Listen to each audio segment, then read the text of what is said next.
Hi hello welcome back to Srivalli mini బ్లాగ్స్కి. రేపు festival అని చెప్పి మా పెద్దమ్మ గోరింటాకు కోసుకుని వచ్చింది. ఎలాగో లేట్ అవుతుంది కాబట్టి ముందుగానే ఇంట్లో ఉన్న గుగ్గిళ్ళు తినేసాను.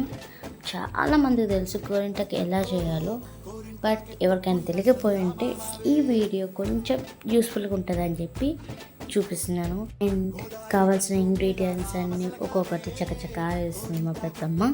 ఇంక ఇవన్నీ ఒక మిక్సీలో వేసేసి బాగా మెత్తగా కలుపుకోవాల్సింది. ఇంకంతే, చూడండి మా పెద్దమ్మ పెట్టుకోవడం ఎంత బాగుందో.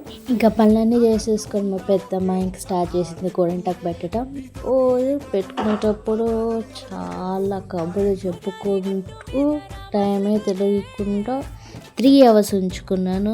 And that's final look. ఎలా ఉందో కామెంట్లో మాత్రం చెప్పుకుని మర్చిపోకుండా. ఇలాంటి గోరింటాకు పెట్టుకున్నప్పుడు కొబ్బరి నూనె పూసుకుంటే ఇంకా బాగా కనిపిస్తుందంట మా పెద్దమ్మ చెప్పింది. అంతే, సబ్స్క్రైబ్ చేసుకోకుండా మర్చిపోకండి. బాయ్.